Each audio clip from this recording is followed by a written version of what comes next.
¿Qué tal, amigos? Buenas noches. Es un gusto estar con ustedes nuevamente en este programa Lean con amigos y café. Ya estamos listos aquí todos para comentar una obra nuevamente del autor irlandés C.S. Lewis. En esta ocasión, Las cartas de El diablo a su sobrino, un texto bastante interesante, inquietante. Yo tengo aquí dos copias. Una está en español, que es la más nueva que adquirí hace poquito. Y esta, aunque está la misma portada, está en inglés. Y esta la tengo desde hace 17 años. De hecho, algo interesante es que me encontré con este papelito. No sé, a ver si lo alcanzan a ver ahí. Es una propaganda de El Sangre y Fuego Fest, que estuvo en Guadalajara con un buen de bandas, estuvo entre ellas los Supertones. Entonces, para que se den una idea de qué tan viejito es en el que fue 2005, hace 16 años ya que lo había leído. Y en esta ocasión, pues me retó aquí mi buen amigo Ángel para leerlo nuevamente. Y es un gusto, un gozo el poder compartir estas reflexiones con ustedes. Allá en casa, les recordamos que a lo largo del programa ustedes pueden estar participando, envíenos sus preguntas, sus comentarios. De hecho, el segundo bloque lo vamos a reservar exclusivamente para responder a todo lo que ustedes nos manden. Entonces, va a estar muy bueno y para ello, obviamente, están aquí mis amigos a quienes les doy la bienvenida, comenzando con David Campos, salvadoreño, que vive allá en Guatemala ya desde hace 15 años. Pero David, buenas noches, bienvenido al programa. Buenas noches a todos, qué bueno saludarlos y qué bueno que están con nosotros, con amigos. Y bueno, esto es lo más café que encontré, mi chocolate, así que qué bueno poder compartir este texto. Es un texto maravilloso, me emociona y estoy seguro que vamos a aprender algo y vamos a dejarles una buena inquietud. Así que mucho gusto, compañeros, amigos, qué bueno verlos y a dialogar. Bienvenido, David. También está con nosotros el pastor Alfonso Mares de la Iglesia Gracia y Verdad. Bienvenido, Alfonso. Gracias, Chel. Es un gusto estar con ustedes nuevamente esta semana. Creo que siempre cuando leemos a Luis y el día de hoy a leer Cartas del Diablo a su sobrino, va a ser un gusto poder compartir opiniones, poder ver con los ojos de cada uno, sí, poder ver la visión de cada uno en las diferentes cartas y también el ser retados, porque creo que este libro nos reta siempre a ver las cosas o las fallas que estoy teniendo yo en mi fe, ¿no? En este si estoy siendo guiado tal vez por un orugario, por un escrutopo, o qué hay dentro de mi corazón. Entonces, creo que va a ser muy buen tema, muy buen tiempo, y me falta el café, en un rato más lo tendré, pero bueno, por lo mientras estoy con los amigos, listo. Así es, allá en casa, preparen su cafecito porque esta noche va a estar muy bueno el tema y para ello nos acompaña el filósofo Luis José Rueda. Bienvenido, amigo. Buenas noches. Buenas noches, Shell. Gracias por la invitación y sobre todo estoy muy contento porque ese texto fue uno de los textos primerizos que leí ya cuando salí del seminario y entré a la universidad. Es un texto que creo que te hace repensar constantemente pues todo lo que tú consideras que es algo indestructible en tu carácter ante el cristianismo. Vale mucho la pena y por eso ahora que volví a releer algunas cartas, sí, creo que ya me propuse volver a leer todo el libro, sobre todo porque también C.S. Lewis fue muy polifacético en los temas que él aborda. Por ejemplo, uno de los libros también muy bonitos es El Gran Divorcio. Entonces, es un texto que pienso que no necesariamente es es dogmático o teológico, es un texto que se puede discutir incluso con gente no cristiana. Vale mucho la pena, porque creo que la lucha con los pensamientos va a estar ahí constantemente en cualquier aspecto, ya sea pues dentro del cristianismo o fuera de él. Gracias, Shell. Pues aquí estamos ya listos. También aprovecho para dar la bienvenida allá a ustedes en casa que nos están viendo. Un saludo a Misael, Elizabeth, Rose también, Vane, Fonseca, ya están aquí uniéndose a la transmisión. Carlita Morales también se encuentra aquí, una amiga también del Seminario Teológico Centroamericano, docente ahora allí también en varias materias de teología. Comenta de mis favoritos, me inquietó mucho al leerlos cuando estaba en el seminario, lo leí en la biblioteca y luego pude adquirir su propio libro. Dice, es de los libros que se pueden leer y releer. Una de las frases que me desafió fue, deja que vaya a la iglesia, deja que lea la Biblia, es más, que escriba libros, pero no dejes que actúe. Híjole, sí, así es. Vamos a ir viendo diferentes cartas, obviamente por el tiempo no nos podemos dar el lujo de examinar cada una de ellas, pero cada uno de nosotros eligió una carta y la vamos a estar comentando, vamos a tener una dinámica bastante divertida, amena, ya la verán. Y mando un saludo también a Héctor.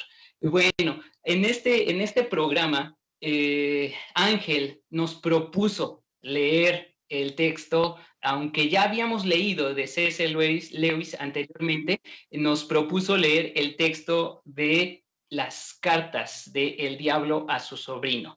Así que, Ángel, bienvenido, buenas noches, cuéntanos un poquito por qué decidiste leer este libro, por qué lo propusiste, háblanos algo al respecto de este. Sí, pues primeramente muchas gracias, Shell, por la invitación nuevamente. Digo, es siempre un privilegio poder estar con ustedes, compartir unas palabras de cualquier tema con ustedes, con David, con Luis, con Alfonso, con Jonathan y contigo, Shell. Y bueno, pues cuando viene esta vuelta para decidir qué libro leer, digo, sabemos que cuando hablamos de C.S. Lewis, pues nos referimos a uno de los grandes de la literatura inglesa, e incluso algunos se atreverán a decir que de la literatura mundial. C.S. Lewis fue profesor de Oxford y de Cambridge, y desde luego un prolífico escritor. Fue un hombre con amplios conocimientos, no solo en literatura en lenguas clásicas, sino también, como se nota en esta obra, en conocimientos de filosofía, de psicología, de teología, entre otras disciplinas. Él, como ya lo comentó Luis, pues tenía múltiples cualidades que le sirvieron para escribir más de 60 libros y cientos de cartas, ensayos y artículos de prensa. Pero incluso se dice que él revolucionó la literatura juvenil con la famosa serie de las Crónicas de Narnia, y también revolucionó el ensayo como género literario, con Cautivado por la Alegría y con Mero Cristianismo. Sin embargo, pues una de sus obras más prolíficas y transversales sabemos que fue Cartas del Diablo a su sobrino, que a la fecha ya va, si no mal recuerdo, por la 26ª edición, ¿no? Desde su publicación. Y bueno, desde el punto de vista literario, Las Cartas del Diablo a su sobrino es una novela epistolar publicada en serie en 1941 en el periódico The Guardian, que era un semanario religioso. Y los capítulos se publicaron ya como libro, ya recopilados, hasta el de año siguiente, en 1942, con una especial dedicatoria a J.R. Tolkien, que seguramente leyeron, muy interesante. Y bueno, se sabe que el libro fue un éxito inmediato, se reimprimió varias veces en ese mismo año y tuvo un éxito rotundo también cuando se publica en Estados Unidos en 1943. Desde ese momento fue considerada ya como pues una obra maestra y fue un éxito completamente en ventas, ¿no? De tal manera que en 1942, poquito después de esa publicación, Lewis hace una continuación de esta obra que se llama El Diablo propone un brindis, que no es tan conocido, pero es una secuela de este libro. Y bueno, pues ya sabemos que a partir de ahí se traduce ampliamente a muchos idiomas, más de 9 idiomas, incluidos por supuesto el español. Y antes de finalizar, algo interesante que estuve leyendo es que este libro, en su título original en inglés, Screwtape Letters, se traduce en español como Cartas al Diablo a su sobrino. Sin embargo, muchos creen que Lewis utiliza estos nombres o este nombre en especial, Screwtape, eh, porque él a los dos demonios no quería ponerles un nombre conocido o real. Entonces le pone Screwtape, ¿no? Algo raro que incluso no muchos sabrían si realmente se pronuncia así, pero bueno, en español se traduce como escrutopo, pero en realidad no existe ese nombre ni en inglés ni en ningún idioma, pero ¿por qué se le pone en español Cartas del Diablo a su sobrino y no las cartas de Scrutopo? Bueno, algunos dicen que de alguna manera como una estrategia editorial para hacer el título más llamativo. Y bueno, es una sátira popular que consta de 31 cartas en las que Scrutopo, que era un demonio ya veterano, experimentado, instruye a un joven encargado que se traduce como uruguario, que era su sobrino, y le instruye sobre algunas estrategias efectivas para poder tentar a un joven ser humano que se le había asignado.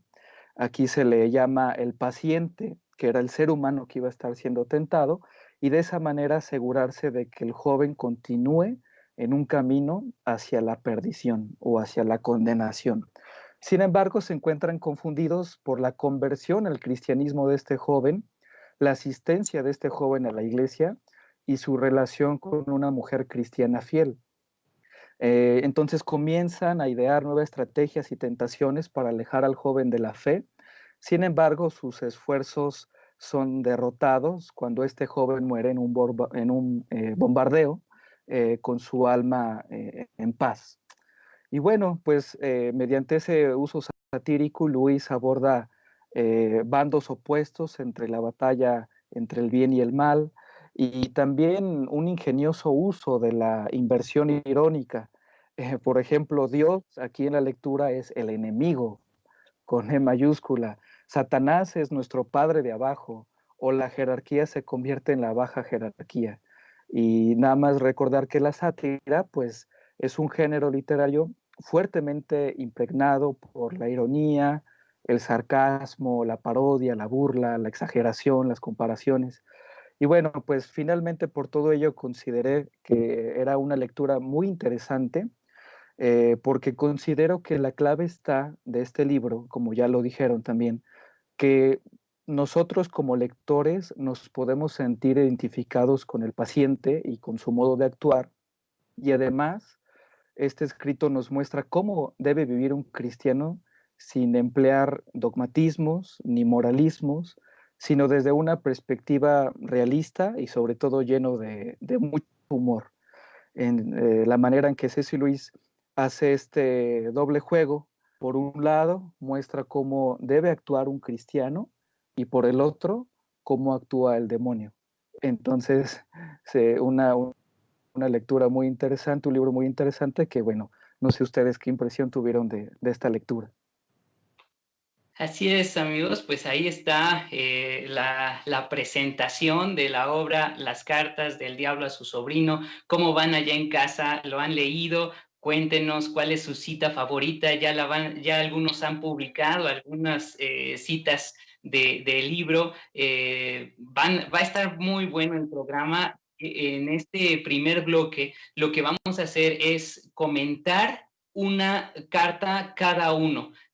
Vamos a platicar del contenido de esa carta, le vamos a sacar jugo, pero antes de ello vamos a ver el clip y entonces comenzamos precisamente con Ángel, que va a comentar la carta número 2. Vamos a ver el clip.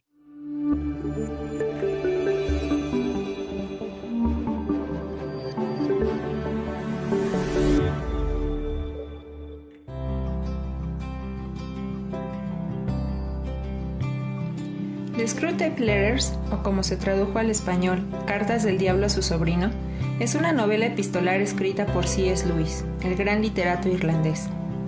Fue publicada originalmente en fascículos durante el año de 1941 y en 1942 la editorial Geoffrey Bless publicó el libro. Con ingenio, aguda intuición y humor satírico, Lewis presenta la correspondencia entre Screwtopo, un diablo de alto rango, y su sobrino Orugario, un tentador aprendiz, sobre cómo guiar, o mejor dicho, poseer y devorar la vida del que ellos denominan su paciente.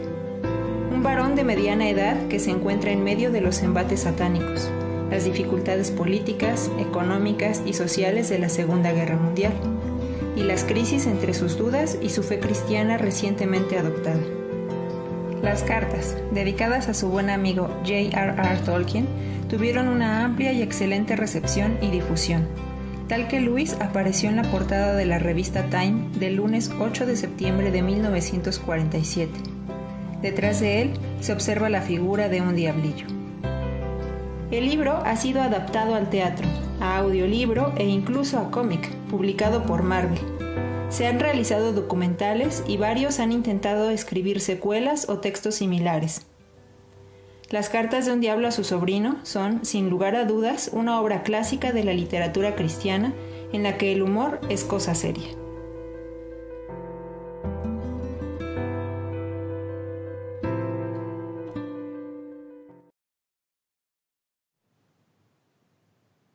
Pues listos para el primer bloque de comentarios acerca de las cartas. Y a lo largo del programa vamos a tener una dinámica. Tengo aquí, en esta tacita, los nombres de los 5 que estamos aquí participando. Entonces, Ángel, que es el primero en comenzar, va a exponer su carta y al terminar va a lanzar una pregunta. Voy a sacar un papelito y al que le toque va a responder, ¿sale? Entonces nos vamos a agarrar así en curva, vamos a ver qué tal nos va respondiendo a las preguntas y comenzamos entonces con la carta número 2 que nos va a comentar Ángel. Adelante. Sí, realmente fue complicado decidirme por cuál, porque hay unas que la verdad están muy padres. A mí, bueno, la que escogió David y Alfonso también me encantaron. Sin embargo, me decidí por la carta 2 porque creo que es muy importante en el transcurso de la historia, porque vamos prácticamente comenzando.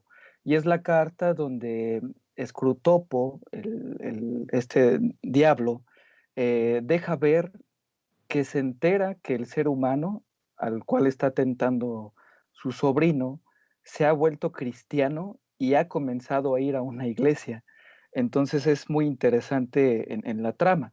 Y bueno, él expresa un disgusto al principio de la carta sobre el conocer esto, conocer que se ha hecho cristiano. Y él comienza diciéndole a su sobrino que, bueno, hay que hacer o poner manos a la obra ante esta situación, pero que tampoco se tiene que desesperar porque hay muchos hombres que aunque están en un tiempo en el camino de la fe, tarde o temprano luego llegan a ser reclamados por el diablo, llegan a alejarse de la fe tarde o temprano. Y bueno, él dice una frase, incluso vi en los comentarios que Nats Torres en línea comentó ese párrafo que se me hace muy interesante. Screwtopo dice que en la actualidad la misma iglesia es uno de sus más grandes aliados. Y él dice que no se refiere desde luego a la iglesia de raíces eternas, ¿no? Que se ve extenderse por el tiempo, en el espacio, que es como un ejército con las banderas desplegadas, eh, algunos le podrían llamar la iglesia invisible, no sé, pero él dice que por fortuna el ser humano eh, no puede ver todo este ejército invisible, no puede ver nada de ello que es invisible. Entonces, lo único que puede ver el ser humano es el edificio. Incluso ahí dice que un edificio a medio construir, de un estilo gótico, etcétera.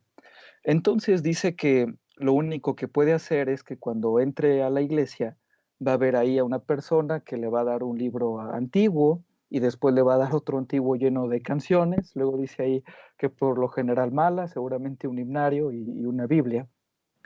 Pero empieza a incitarle a su sobrino que lo empiece a tentar y lo empiece a distraer cuando esté en la iglesia.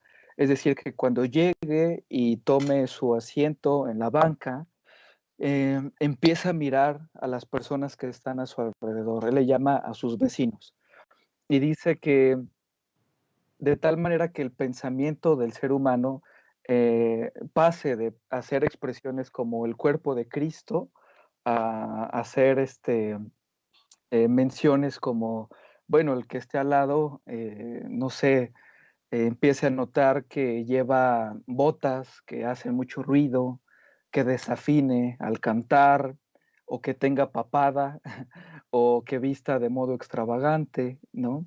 De tal manera que el ser humano se empieza a distraer e incluso pase por su mente, bueno, ¿acaso el ser religioso tiene que ver algo con ser ridículo? ¿Acaso es un, eh, algo que tenemos que cumplir todos?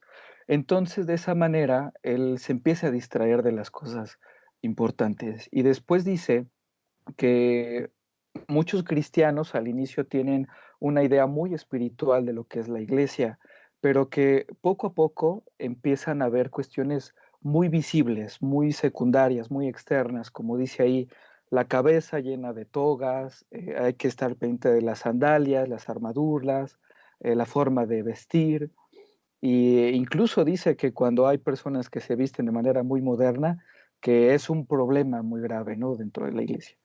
Entonces, Scrutopo le dice que durante esta etapa de decepción tiene que trabajar muy a fondo, porque en estas primeras semanas son las más difíciles para un joven que está iniciando en el cristianismo.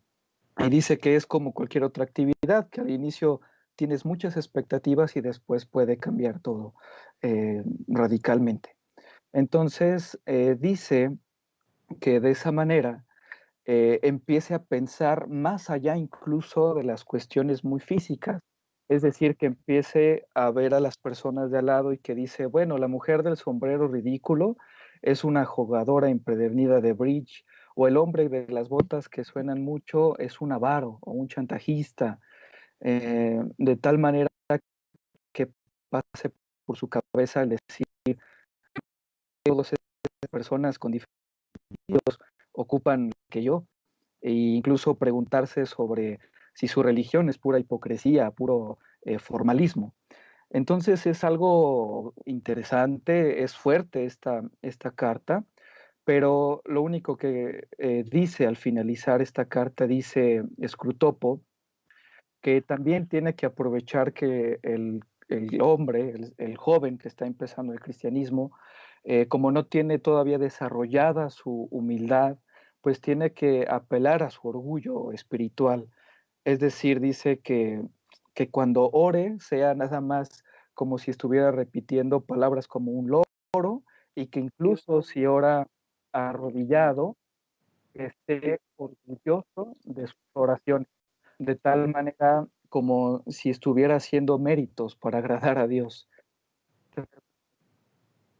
Pero bueno, apela prácticamente a la distracción de lo importante en la comunidad cristiana y lo incita a que comience a ver a su alrededor los defectos, los pecados de los demás, y también el interés es traer una desilusión del cristianismo, pero sobre todo de la iglesia, ¿no? Y de esa manera que el joven se vaya alejando de su fe. Entonces, con este resumen de la carta número 2, mi pregunta que lanzo a todos, bueno, a ver quién le toca responder sería la siguiente. ¿Ustedes creen que la desilusión de la iglesia, es decir, cuando dejamos de poner nuestra mirada en las cosas esenciales de la comunidad y empezamos a ver solamente lo secundario, los pecados de la gente, a lo mejor su fachada religiosa, e incluso muchas veces, lamentablemente, a lo mejor la hipocresía, ¿no?, de algunos muy notoria? ¿Ustedes creen que todo esto lleve a muchos jóvenes que están iniciando en el cristianismo a alejarse no solo de la iglesia, sino de la misma fe? Yo creo que sí, por experiencia puedo decir que sí, pero no sé ustedes, o aquel que responda la pregunta, si así lo considere. Muy bien, pues vamos a ver a quién le toca responder la pregunta de Ángel. Voy sacando el papelito y a ver, aquí está. Soy yo, soy yo, como el del meme. Ok, pues yo creo que sí llega a ocurrir, pero algo interesante, de hecho esa carta la relacioné mucho con el libro de Karl Barth de Vida en Comunidad. Él tiene un apartado sobre el pecado en la comunidad y el pecado personal y la confesión de pecados. Cuando leí el texto, de inmediato me llevó a la carta y viceversa, ¿no? Hacer una reflexión ahí, y lo que él expone es que ese tiempo en el cual nos damos cuenta de que la iglesia no es lo que esperábamos, es un tiempo de bendición. Así lo ve Dietrich Bonhoeffer. Dice, ¿por qué? Porque poncha nuestra burbuja, poncha nuestra expectativa de una sociedad utópica que es de acuerdo a nuestra imagen, ¿no? De acuerdo a nuestra imaginación. Y por lo tanto, entonces, es el momento oportuno de ver allí la gracia de Dios, ¿no? La gracia de Dios en una comunidad imperfecta. Así que sí puede llegar a alejarnos, ¿no?, de la iglesia, pero al mismo tiempo es algo saludable si sabemos comprenderlo a la luz de la gracia de Dios que sobreabunda en el pecado. Vamos con el siguiente, que es, aquí lo tengo, David. Vamos con David. Va a comentar la carta número 10 y amigos allá en casa, recuerden enviar sus comentarios que estaremos abordando en el segundo bloque. Adelante, David.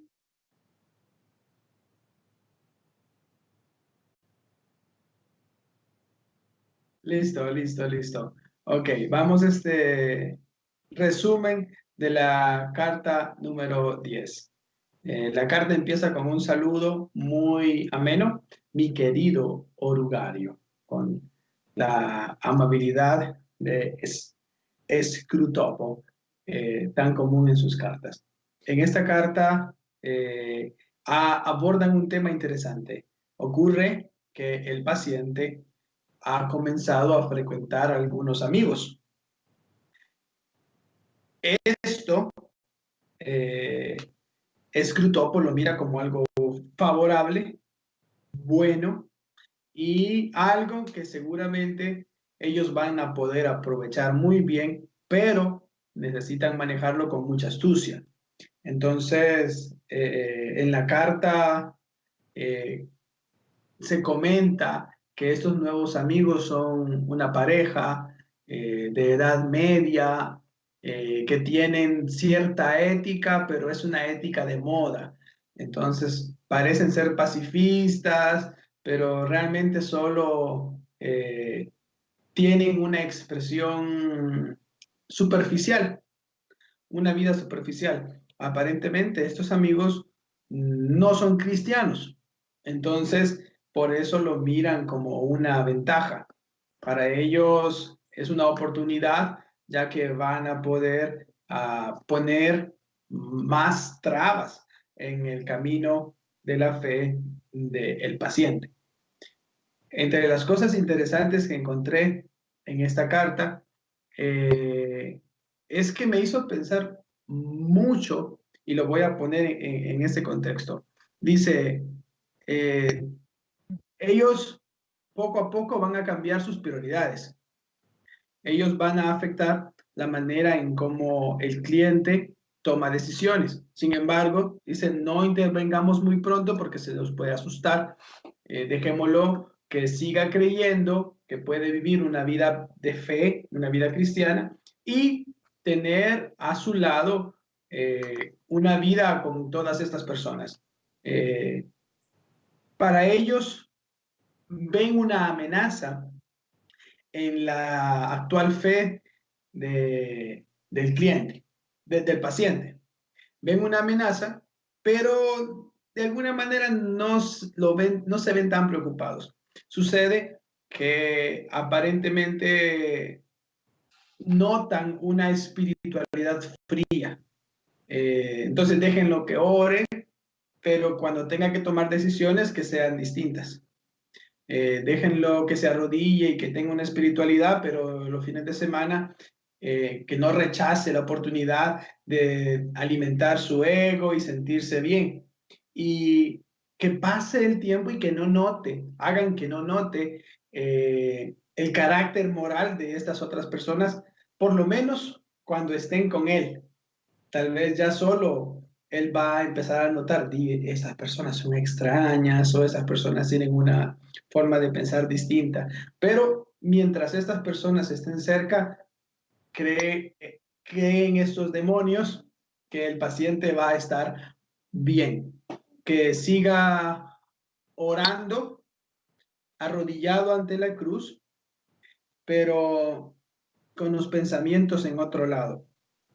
En este texto podríamos ver cómo en la mentalidad de Luis, las amistades son fundamentales en el desarrollo de un cristiano.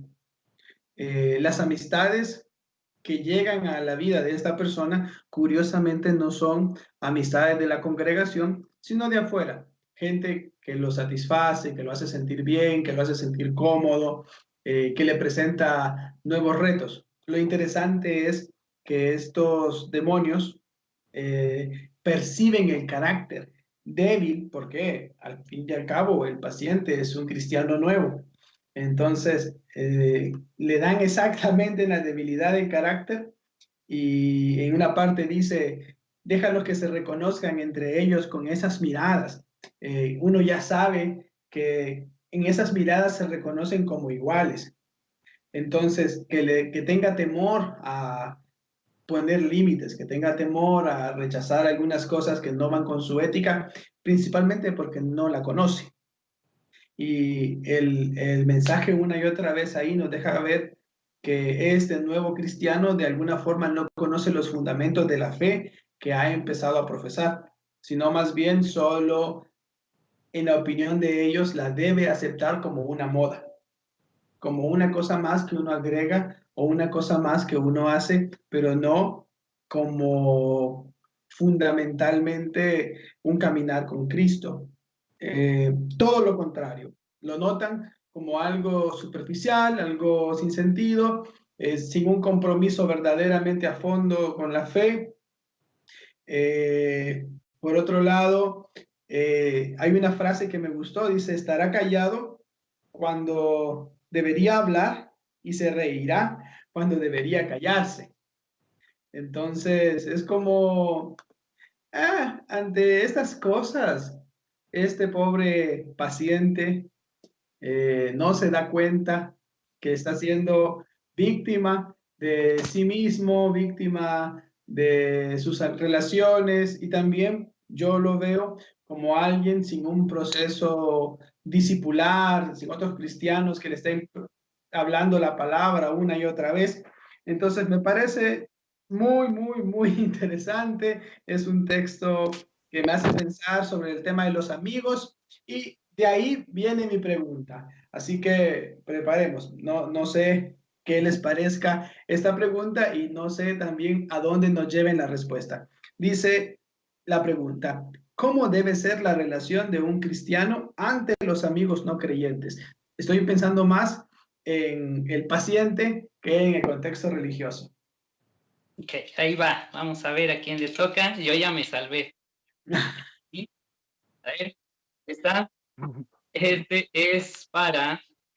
pregunta es para, a ver si se ve ahí. Ahí está, se ve, ahí está. Alfonso. Alfonso, ok.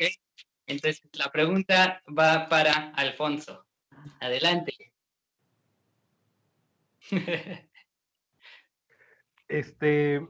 Bueno, creo que es una pregunta interesante, bastante interesante, tomando en cuenta la carta. Podemos ver cómo es que puedes tener relación con personas no creyentes y esto puede hacer que tú seas arrastrado hacia el creer que puedes llevar una doble vida. Ahora, algo importante en esto, desde mi forma de pensar, es que el paciente es un cristiano no maduro, sino es un cristiano recién converso. Entonces, eso hace que pueda ser llevado por cualquier viento de doctrina, que pueda ser llevado por donde sea, ¿no? Y a la vez siempre va a estar la tentación, no importa si eres recién converso o si llevas mucho tiempo en el cristianismo, siempre va a estar la tentación de hacer lo mismo que los demás. Creo que algo muy importante en esto es buscar poner un ejemplo con tu vida de Cristo o de cristianismo, ¿no? En este caso, nosotros hay cosas que sí no podemos hacer, cosas que sí podemos hacer. Claro que podemos convivir con personas que están a nuestro alrededor, podemos tener amigos que no sean de la misma doctrina o de la misma enseñanza que nosotros, pero siempre llevando por delante esa bandera de ser creyentes. O esa es mi manera de pensar, ¿no? El poder ser creyentes, puedo pensar ahorita así de bote pronto en que ellos se conviertan a ti y no tú a ellos, pero bueno, entonces creo que la respuesta es, ¿se puede llevar una relación con no creyentes? La respuesta es sí, siempre y cuando sea mostrando eh, a Cristo en medio de todo lo que estás haciendo, que creo que eso es algo que es normal en la vida de un cristiano, ¿no? No tenemos dos tipos de vida. Entonces, pues no sé, si hay alguien que quiera decir algo, si no, esa sería la respuesta. Muy bien, muy bien. Pues ahí van las preguntas, se está poniendo bueno este asunto y vamos entonces con Luis, que nos va a comentar la carta número 14. Adelante. Esta carta pienso que la elegí porque nos presenta una virtud, pienso yo, no sé si es malentendida, pero un poco mencionada en el aspecto religioso en el que se mueven ustedes, ¿no? Claro. Por ejemplo, la carta tiene como temática la humildad. Y creo que como una virtud, como una característica conductual, la humildad no es algo exclusivamente del cristianismo. La humildad tiene que ver con una disposición, en primer lugar, a la vida, y es por eso que le dice el tío al sobrino, a Urugario, que cuando su paciente empiece a volverse humilde, que le meta la idea de que está siendo humilde para que automáticamente el orgullo aparezca. Y más adelante le dice, debes ocultarle al paciente la verdadera finalidad de la humildad. Déjale pensar que es una especie de opinión o una especie de silencio. Fija en su mente la idea de que la humildad consiste en tratar de creer que esos talentos son menos valiosos de lo que cree que son. Es algo bien importante porque pienso que en esta idea la humildad tiene que ver con, como lo mencioné ahorita, una disposición ante la vida. Es decir, no es una disposición donde yo pues me considero que como soy callado, soy humilde, que porque no respondí impulsivamente, soy humilde, sino simplemente es una actitud ante el aprendizaje cotidiano, ante el aprendizaje de la otra persona, ante ese aprendizaje horizontal. Por eso pienso que como una cualidad o un aspecto de la virtud, es algo que tenemos que rescatar, pero ante los no creyentes. Creo que ahorita que se hizo la pregunta cómo debemos de vivir ante los no creyentes, normal, o sea, siendo, nada más. Heidegger fue claro en esto, en Ser y Tiempo, ¿no? Que creo que el Dasein se interioriza, o sea, se manifiesta en el lenguaje, pero de forma tácita, ¿no? Es decir, que nuestra forma de vida tiene que ser normal, como somos nosotros. No tengo que cuidar un tipo de comportamiento, no tengo que cuidar algún tipo de ¿cómo se llama? Estereotipo conductual, porque pienso que en eso cae mucha hipocresía religiosa en cuanto a los cristianos. Uno tiene que ser como es, y en ese carácter, en esa particularidad de comportamiento, el Espíritu Santo, Dios, tiene que reflejarse. Tenemos que ser un aspecto de predicación vivencial, sin palabras. Creo que esa es la mejor manera, si lo pongo en lenguaje religioso, de poder impactar o influenciar en la vida de las personas. No a través de una conducta que yo diga, no, pues es que tengo que comportarme así, o hablar de otra manera, o pensar de esta manera para poder llegar a esa persona. De hecho, ese estereotipo de pensar de que la humildad es una característica de alguien apacible, que refleja absurdo. Uno puede ser, hasta me atrevo a decir, impetuoso, pero con la característica de la humildad, que lo repito, es una condición o una apreciación, una actitud ante la vida, donde puedes aprender de cualquier persona, de cualquier circunstancia, y en este caso, reconocer que, si lo vemos desde el ámbito teológico, que somos pecadores, que vivimos luchando con nuestros defectos y con nuestras deficiencias, y que todos los días tenemos que depender de la gracia, tenemos que depender de la misericordia del Señor para poder ser mejores creyentes, mejores personas, mejores seres humanos, pero que somos podridos moralmente, éticamente, ontológicamente, si lo queremos poner así. Entonces, mi pregunta es, ¿cómo podemos considerar al cristianismo algo totalmente diferente cuando pues vivimos en una sociedad que no exige cristianos diferentes, sino que seamos uno más de la sociedad, uno más donde pues podamos reflejar a un Cristo ahí, en esta cotidianidad? ¿Por qué ser diferentes? ¿Quién va a responder? Muy bien, está buena la pregunta. Lo bueno es que yo ya pasé, ya me salvé. A ver a quién le va. Mientras tanto, leo un comentario que nos envía Carla Morales. Me alegro de verte, Lucho, y comparto lo que dices. Buenísimo, más transparentes, más nosotros, menos caretas. Y entonces, la pregunta de Luis va para... A ver. Ok, aquí está. David. Adelante, David. Tu audio, tu micrófono. Parecemos nuevos hoy. Ok. Creo que es una pregunta de todos los días, importante. Una pregunta sobre el carácter, la ética y la vida cristiana. Es complicado hablar sobre vivir cristianamente cuando realmente no hemos aprendido qué es. Hemos aprendido a vivir una vida religiosa impuesta socialmente desde diferentes ángulos. Sabemos bien cómo ser religiosos y sabemos bien cómo vivir la piedad de la religión, pero creo que poco sabemos de cómo vivir cristianamente. Se espera siempre un vocabulario, una forma de pensar, una forma de hablar, una forma de ser. Es complicado. Yo pensaría, y totalmente de acuerdo con Luis José, que es una cosa de adentro, que nuestro carácter y nuestra forma de ser no nos definen como cristianos necesariamente, sino como seres humanos. Y como seres humanos, nuestra vida es una vida cristiana, una vida que hemos decidido poner a los pies de Cristo y vivirla en cualquier contexto. Estos últimos años, algunos tal vez han empezado, bueno, este último año empezaron a vivir un cristianismo fuera de los templos porque estaban cerrados. Y quizás una buena oportunidad para aprender que el cristianismo no se define en los templos, que al cerrar los templos no se cerró la iglesia, que al poner el cristianismo en otros contextos, en verdad el cristianismo se enriquece.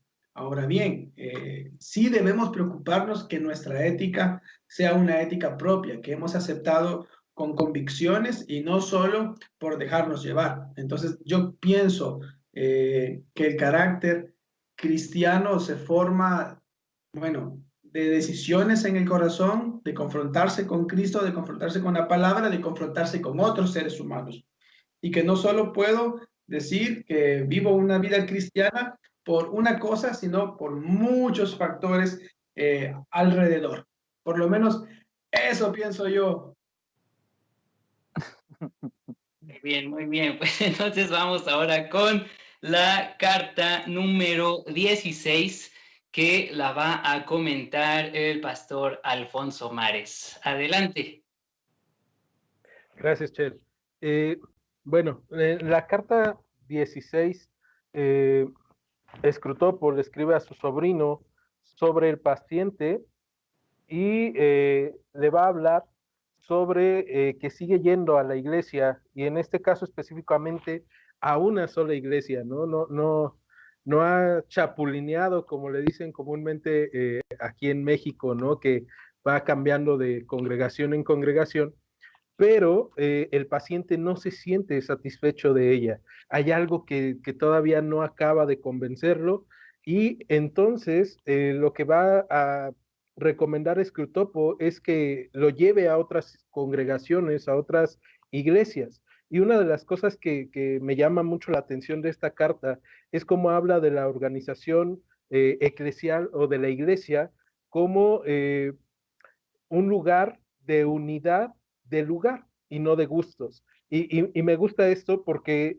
muchas veces creemos que la iglesia es un lugar que debe de ser a mi gusto o a mi manera, pero en realidad es una unidad de lugar, de un lugar que Cristo nos ha dado como parte de su cuerpo.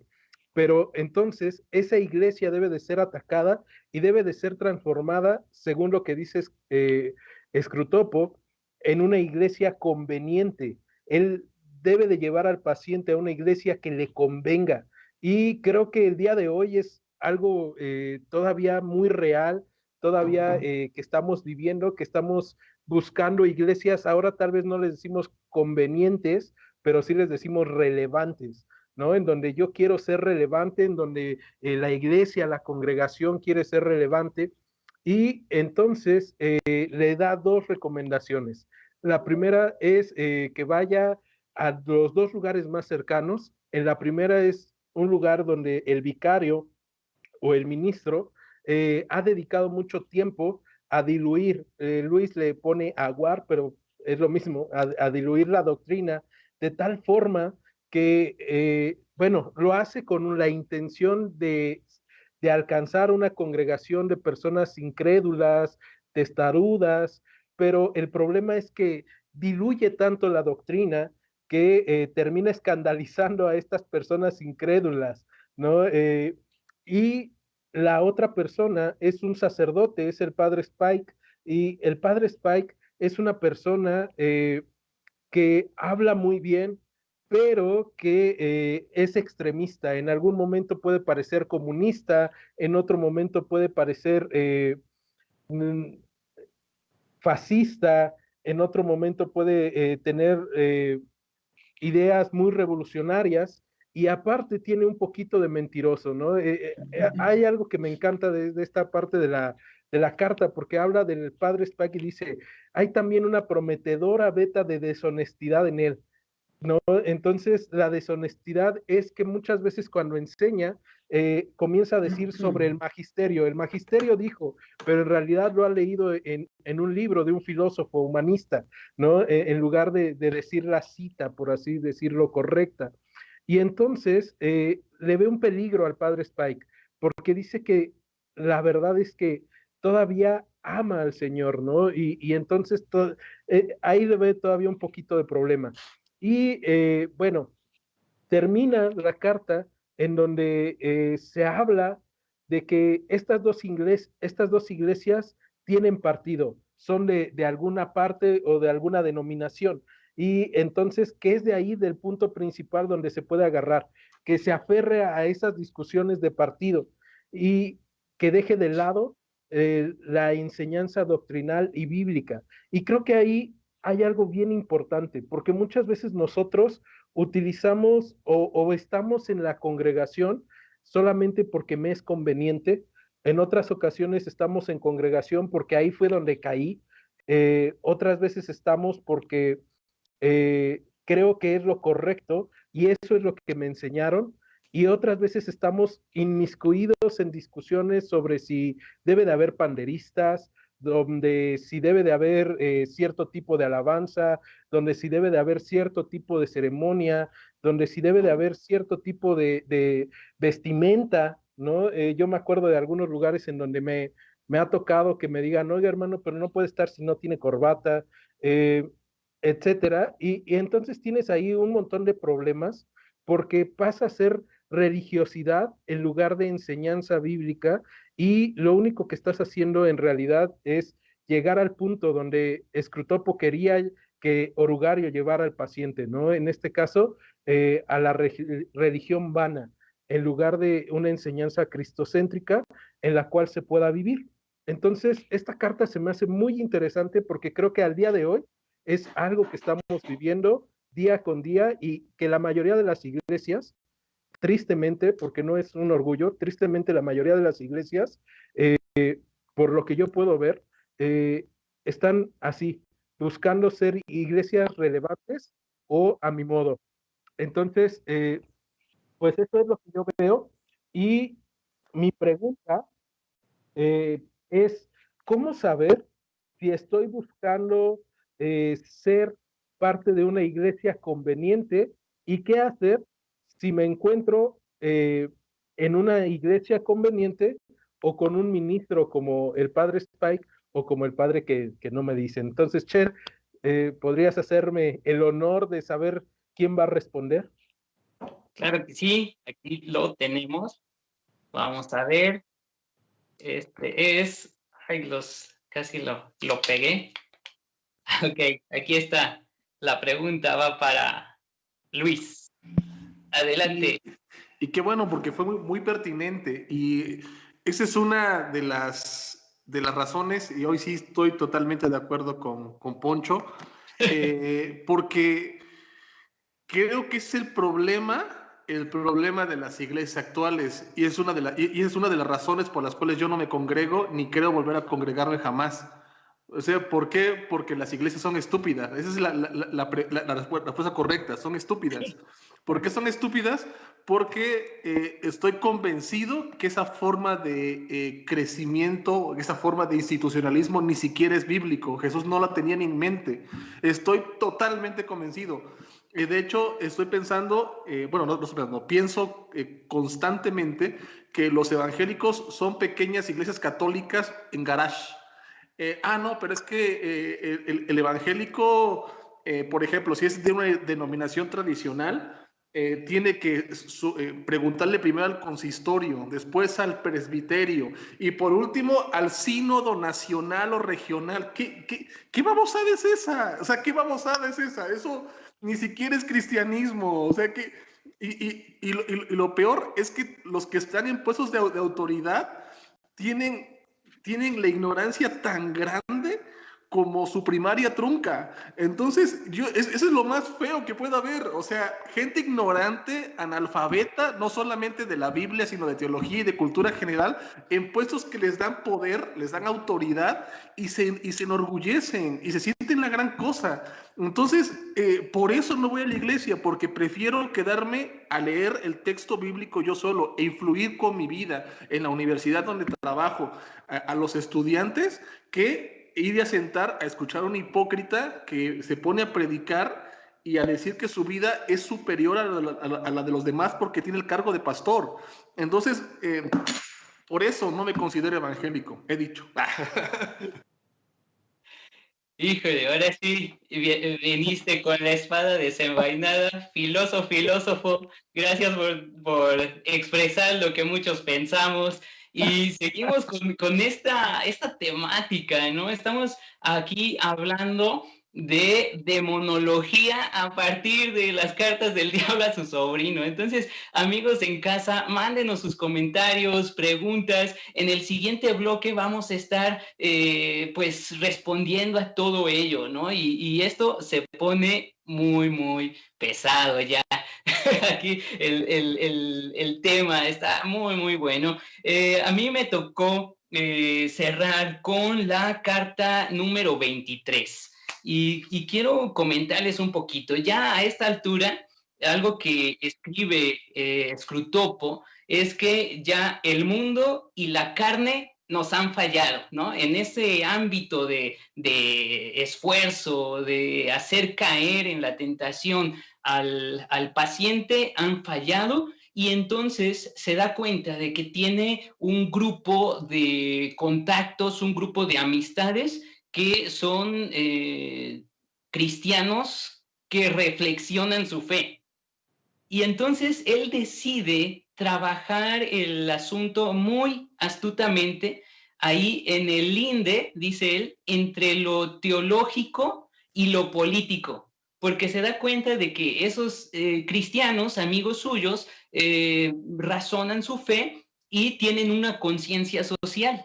Y entonces me gusta esta carta porque trabaja uno de los temas teológicos muy importantes, que es la cuestión del Jesús histórico. Y quiero leerles este parrafito. Descubrirás que muchos escritores políticos cristianos piensan que el cristianismo empezó a deteriorarse y apartarse de la doctrina de su fundador muy temprano. Debemos usar esta idea para estimular una vez más la idea de un Jesús histórico que puede encontrarse apartando posteriores añadidos y perversiones y que debe luego compararse con toda la tradición cristiana. En la última generación promovimos la construcción de uno de estos Jesús históricos, según pautas liberales y humanitarias. Ahora estamos ofreciendo un Jesús histórico según pautas marxistas, catastrofistas y revolucionarias. La ventaja de estas construcciones que nos proponemos cambiar cada 30 años o así son múltiples. En primer lugar, todas ellas tienden a orientar la devoción de los hombres hacia algo que no existe, porque todos estos Jesuses históricos son ahistóricos. Ahora, para plantearles la cuestión, ¿no? En contexto, C.S. Lewis escribe esto en 1940. Desde el siglo XVIII se venía dando el desarrollo de la búsqueda del Jesús histórico. De manera muy simplificada, lo que se pretendía era encontrar la diferencia entre el Cristo de la fe, que es el Cristo proclamado en los evangelios y por la iglesia, y el verdadero Jesús, el hombre de Galilea que vivió ahí en pobreza, que enseñó, que se enfrentó al imperio, que murió por sus ideales y fue crucificado, ¿no? Entonces se hacía una distinción entre el Jesús de la historia, por un lado, y por el otro lado, el Cristo de la fe, separando la persona de Jesucristo en ese sentido, ¿no? Una disección, una dicotomía de Cristo. Bueno, lo que menciona Scrutopo es que cada 30 años van cambiando de Jesús histórico y él presenta un Jesús, por ejemplo, revolucionario, un Jesús marxista, se ha hablado incluso de un Jesús cínico, es decir, de la filosofía cínica, ¿no? Un Jesús al estilo de Qumran, un Jesús que es un sanador, ¿no? Un milagrero. Se habla de un Jesús hippie, ¿no? Un peace and love, que de hecho es de los más famosos, ¿no? Esa idea. Entonces, esta carta me resulta bastante interesante porque plantea un punto que tiene que ver con el quehacer teológico orientado por demonio, ¿no? Es algo escabroso el tema y que muchos se compran, ¿no? Compran esa idea. Hace poco platicaba con algunos chavos de un seminario que decían, no, es que hay que aceptar toda la cuestión de la LGBT, ¿no? De todo este grupo, porque Jesús es amor, ¿no? Y él predicó el amor. Y traen esta onda hippie de Jesús amoroso, todo ahí hippioso, que vive en comunas, ¿no? Que tiene a su discípulo amado y presentan un Jesús a esa imagen. Ese es su Jesús histórico. Entonces, cada cierto tiempo va cambiando la idea del Jesús histórico a la imagen de la cultura de la sociedad. Y ese es un problema muy, muy preocupante en nuestras sociedades ahora, ¿no? Tantas cuestiones culturales que se entienden como algo teológico y hay una defensa teológica de ello. Entonces, la última pregunta, ya no me acuerdo quién es, pero creo que aquí, creo que están. Estoy nervioso, le voy a tocar. Ahí va la pregunta, Pero bueno, ya sabemos que es Ángel, ya no lo puedo despegar. Entonces, la pregunta es, a tu parecer, ¿qué postura teológica actual es inspirada por demonios? Yo quería responder la de Alfonso. La suerte no está a mi lado. Bueno. Repíteme la pregunta. La pregunta es, a tu parecer, ¿qué postura teológica actual es inspirada por demonios? Ahí si le quieres meter la mano adelante. A ver si alguien me echa la mano.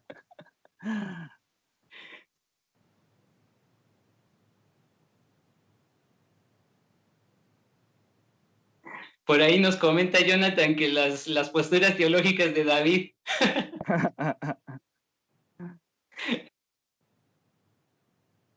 No, pues yo pensé que iba a ser una pregunta más sencilla, pero híjole, es que vienen a mi mente algunas. Bueno, en sí, enfocar un poquito en el texto, no sé si por ahí, pero hay algunas ocasiones donde C.S. Lewis dentro de esta carta comenta que la idea que él tiene con lo que tú ya comentaste de estas ideas de un Jesús histórico que son Jesuses históricos ahistóricos, es distraer su mente de lo que Jesús es y lo que él hizo. Incluso en 2 ocasiones en la carta comenta que su idea es destruir su vida devocional. Entonces, no sé, tal vez con ello yo podría decir que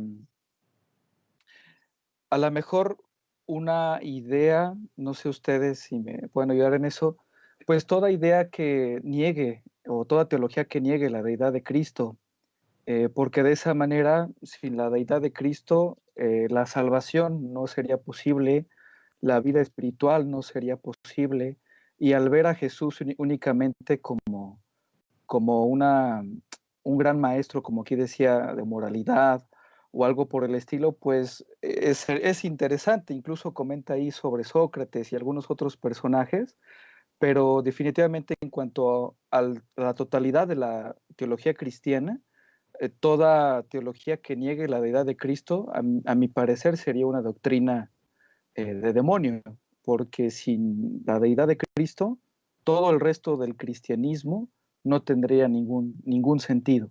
Incluso Luis en esta carta, ya al finalizar, comenta que los primeros cristianos fueron convertidos por un solo hecho histórico, que fue su resurrección, hablando de su deidad, y por una sola doctrina teológica, que en este caso comenta que fue la redención. Entonces, bueno, según Luis, al final de la carta, quitando esos dos pilares, la resurrección y la redención, pues no tendríamos un cristianismo como nosotros lo entenderíamos. No sé, Alfonso, Luis, David, no sé si ustedes quisieran agregar algo a esa pregunta, o si tienen en mente alguna otra.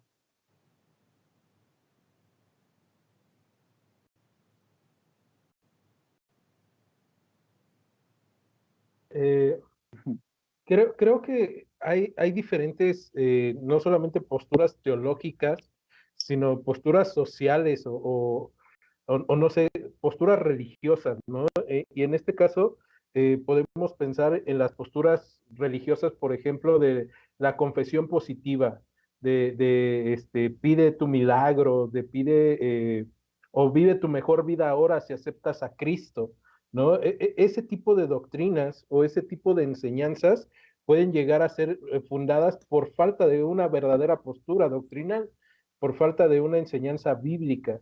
Y creo que hay un montón el día de hoy en las iglesias y que llenan tristemente las congregaciones, no solamente las congregaciones evangélicas, que eso es algo que yo quiero recalcar, ¿no?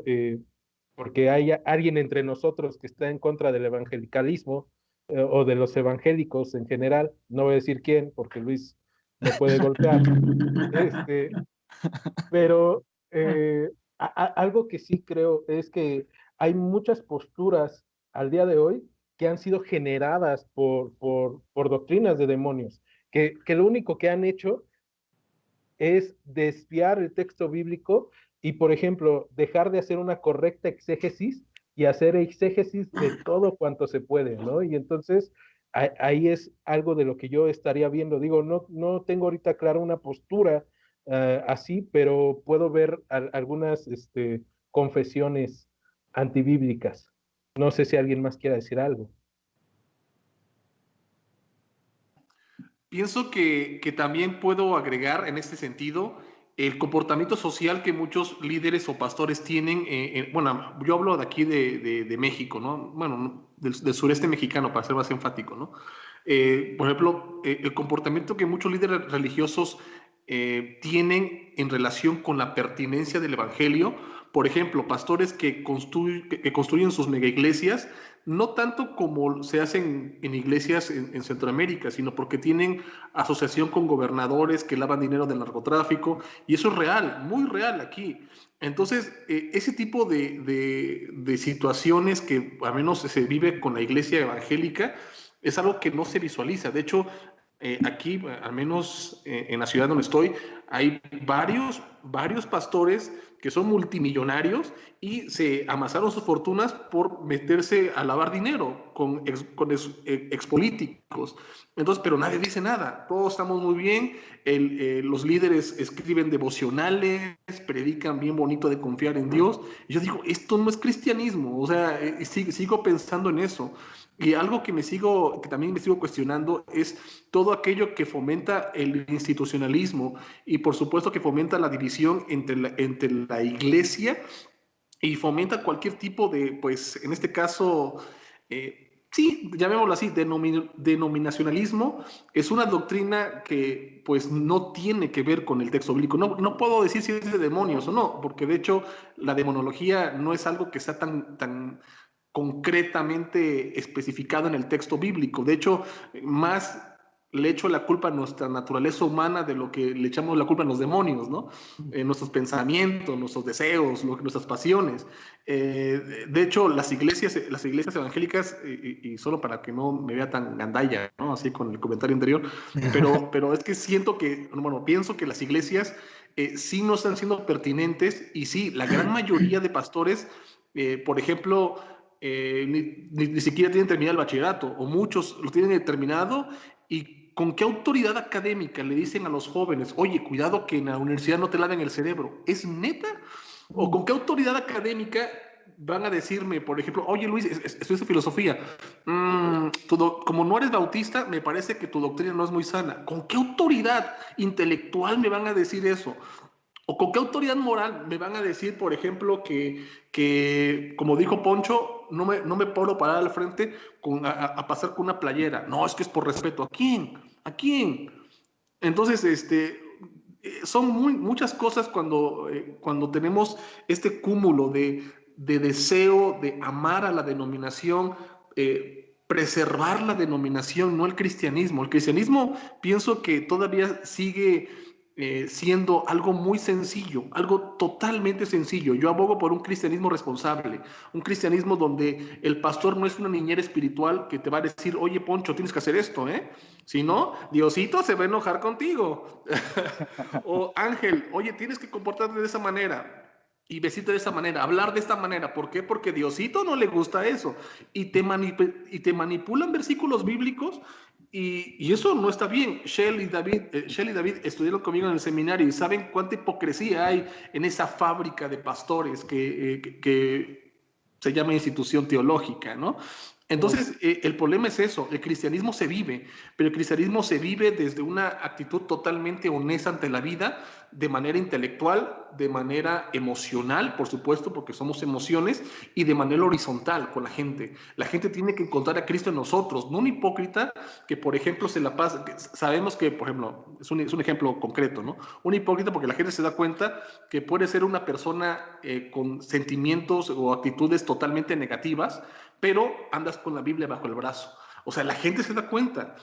La gente. Entonces, y es por eso que muchas iglesias mormonas están creciendo, porque los mormones están teniendo un tipo de evangelicalismo, por así decirlo, mucho más certero a la hora de por ejemplo, ayudar a las personas, ayudar, por ejemplo, ir a los orfanatos. ¿Cuántos hashtags o cuántas publicaciones, como nos dijo Jonathan, sobre el COVID, nacieron de la iglesia evangélica?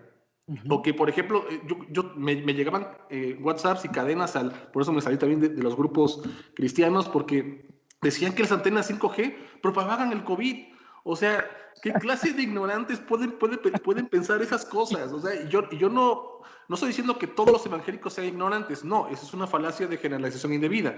Lo que digo es que una gran mayoría de la población evangélica es gente que no le interesa cultivarse, no le interesa acceder a una mejoría educacional, y por supuesto las instituciones teológicas no desean mejorar la estructura pedagógica para capacitar líderes que tengan y que sean capaces de dialogar con la gente, y que, como dije ahorita, no sean pastores niñeras, sino que sean pastores que fomenten un cristianismo responsable, donde yo puedo buscar al Señor en mi casa y el domingo me reúno a convivir con mis hermanos para que en comunidad escuchemos al Señor, celebremos la Eucaristía y únicamente ya. Pero no esperar de que, como siempre lo hemos dicho, lo hemos mencionado, que llegara el domingo y que el pastor me llene espiritualmente con su predicación, que el pastor me dé un bálsamo de palabras bonitas y motivadoras. No, cada quien lucha con su vida cristiana personalmente, en su lugar de oración, en su lugar de estudio bíblico,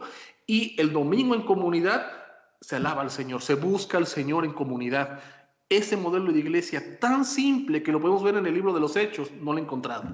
Y es por eso que lo sigo diciendo, por eso no me congrego, porque todos están más pendientes de la camisa del pastor, del largo de la falda de la hermana, que si entran homosexuales a la iglesia o trans a la iglesia, o si no hay agua para el refrigerio a las 12 del día.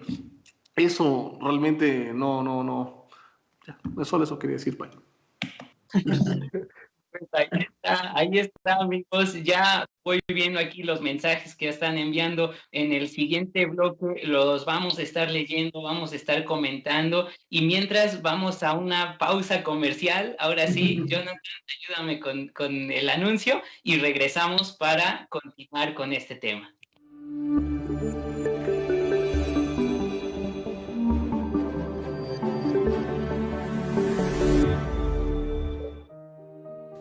Nos encontramos ante una crisis bastante severa en nuestras iglesias y ello se debe principalmente a la falta de enseñanza bíblica correcta. La predicación se ha cambiado por discursos motivacionales, ideológicos, hasta políticos o cualquier otra cuestión que sea del agrado, del interés del predicador. Por eso es importante entender la relación entre aplicación e interpretación. Y para ello quiero invitarles a este nuevo curso que estaremos ofreciendo en Librería Papiro 52 y clases de Biblia y Teología sobre cómo aplicar el texto bíblico. Espero que puedan acompañarnos. Gracia y paz.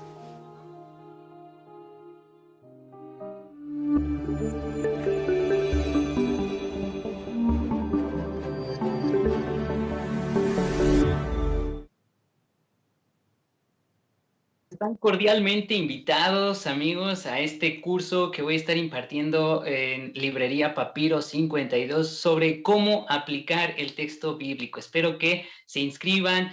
Pueden buscar ahí en la página de Facebook Papiro 52 o en su sitio en línea tienda.papiro52.com y ahí buscar el curso. Espero que puedan inscribirse y verlos por allí. Continuamos entonces con este tema, pues algo controversial, ¿no? Desde hace tiempo en algunas denominaciones no creen en los demonios, en otras hay un miedo excesivo, ¿no? Algo bastante preocupante, los dos aspectos, ¿no? Los dos extremos, pero seguimos comentando y vamos a estar hablando al respecto, ¿no? ¿Cómo podemos tener un balance en esta noción que nos presenta el texto bíblico en cuanto a la actividad satánica, demoníaca? ¿Cómo podemos tener un balance? Antes de ir a los comentarios, quiero leer aquí algunos de las opiniones que nos envían ustedes. Leopoldo escribe, la primera pregunta es si los demonios pueden inspirar, más bien podrían ser demoníacas. Algo que recuerdo, por ejemplo, en Primera de Timoteo 4 y también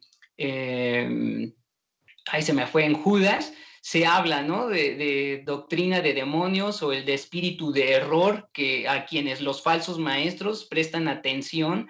Entonces yo creo, ¿no? En ese sentido, que sí hay inspiración demoníaca, ¿no? El estar atentos a ello conduce al error teológico. Carla Morales también nos escribe que ha escrito una tesis sobre la relación de la iglesia y el cristianismo. Cristianismo sin iglesia se titula, a ver si después lo podemos comentar, claro que sí. Vane Fonseca escribe, en algún momento un experto mencionaba, tu teología determinará tu manera de vivir.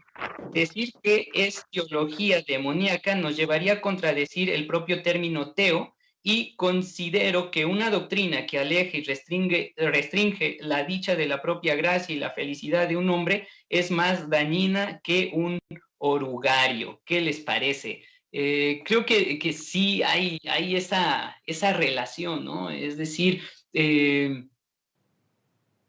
un discurso, retomando el término teología, hay un discurso acerca de Dios que está errado, ¿no? Y creo que en ese sentido hay una influencia del ámbito posmoderno en el que vivimos, donde se piensa que toda hermenéutica, toda postura teológica es aceptable.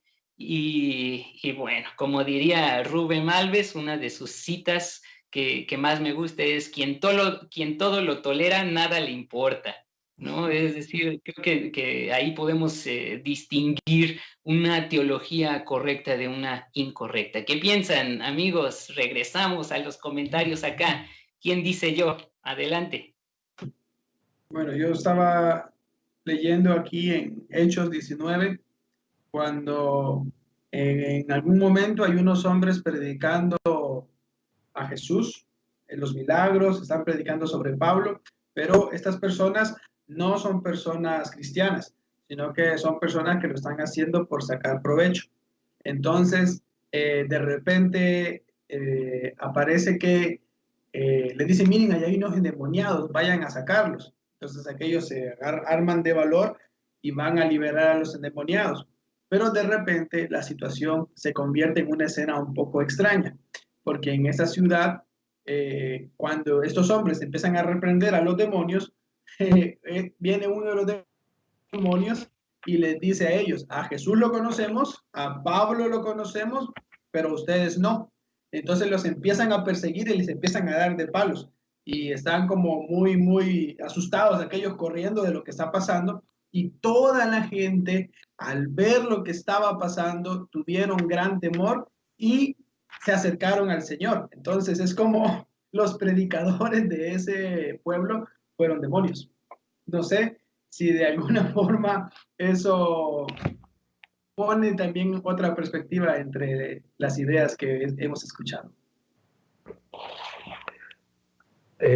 A mí me gustaría ver Primera Timoteo capítulo 4, en donde se dice, versos 1 y 2, bueno, voy a leer esos dos.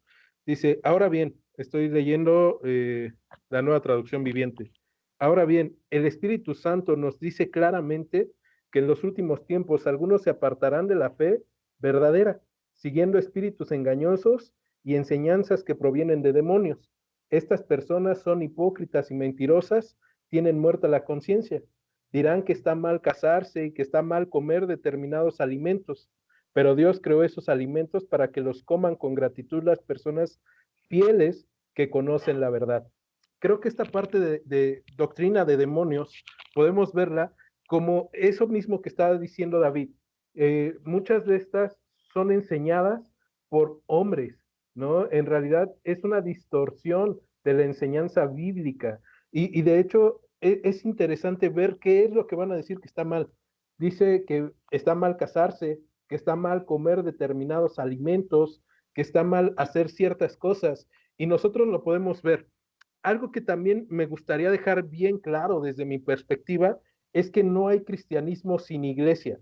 Ojo, no hay cristianismo sin iglesia, pero sí hay cristianismo sin denominación, o sí hay cristianismo sin congregaciones, ¿no? En este caso, pensando en cómo muchas veces el cristianismo se casa con la denominación, el cristianismo se casa, bueno, el cristiano o el creyente se casa con una denominación, con una cierta idea, pero en realidad estamos hablando de la iglesia, de la carta 2 de Escrutopo, ¿no? En donde es esa iglesia eterna que está levantando las banderas, ondeando, es la iglesia de Cristo, pero hay deformaciones y en este caso creo que estamos atacando a las deformaciones que ha habido y que entran por esas doctrinas de demonios. Entonces, pienso que muchas veces los demonios no se presentan como muchas veces quisiéramos, ¿no? ¿Qué más quisiéramos? Que viéramos las patas de cabra, que viéramos los cuernos y el trinche para correr. Creo que muchas veces se presentan en cosas mínimas, en cosas que nosotros ni siquiera podemos dilucidar que están presentes, pero se están metiendo y nos están apartando de la gracia y la verdad de Dios. Yo creo que, bueno, concuerdo contigo, Alfonso. A mí me dio miedo la pregunta de Shell y traté de contestar muy doctrinal, pero la verdad es que ahorita ya que hablaron ustedes y leyendo los pasajes que citaste, Alfonso, yo creo que tiene mucho de razón. A veces se espera una manifestación demoníaca dentro de la iglesia o algo realmente muy visible. Sin embargo, yo creo que, como dice Alfonso, hay cuestiones muy sutiles que se empiezan a desarrollar dentro de las iglesias, que empiezan a alejar a la gente de la fe. Y bueno, dentro de ellos, como decía Alfonso, todo aquello que produzca hipocresía creo que es muy dañino. Y no dudo, bajo el texto que citas, Alfonso, no dudo que también tenga una influencia demoníaca. Eh, no amar al prójimo, este tipo de pensamientos que te lleven a no amar al prójimo también, yo lo veo. Y por supuesto, también con los textos que dijo David, pues cualquier doctrina que manipule o engañe a la gente y que no enseñe y practique la verdad, creo que definitivamente también se puede catalogar así. Pero viendo o haciendo un resumen, desde luego, de lo que comenta C.S. Lewis en las cartas, vemos que eran consejos muy sutiles, muy inteligentes. Incluso, digo, en esta novela le dice Scrutopo a su sobrino, no empieza a engañar, empieza a meter este tipo de cosas en la mente, pero no permitas que se dé cuenta, porque si se da cuenta que lo estás engañando, ya no sirvió. Si ponle un poquito, ya si empieza a darse cuenta, aléjate un poco.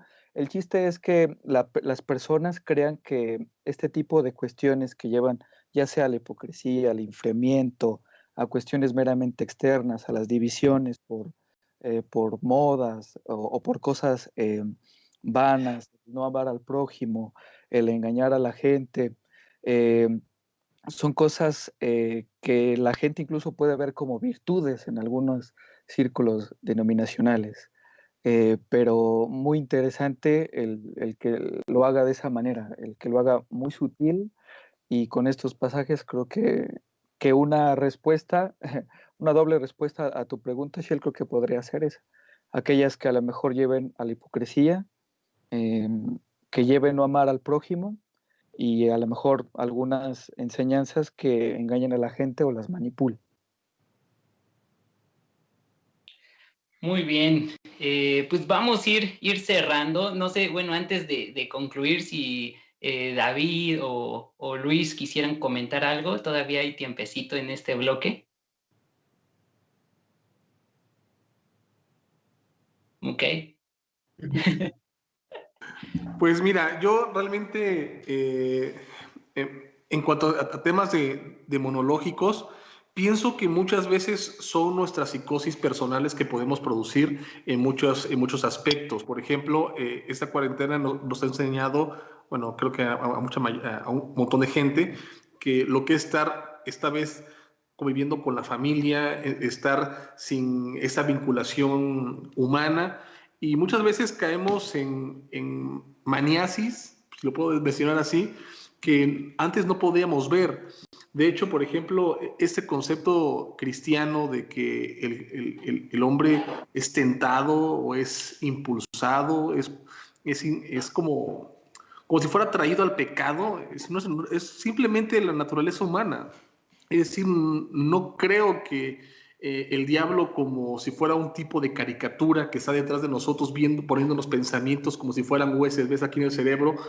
Por ejemplo, no me imagino a Poncho que está leyendo la Biblia y de pronto el diablo dice, mira, vas a pensar en Scarlett Johansson. Y eso no es así, eso no es bíblico. O sea, yo pienso que la imaginación popular que se da en el ambiente religioso evangélico otorga y también crea mucha teología que nace de esa imaginación.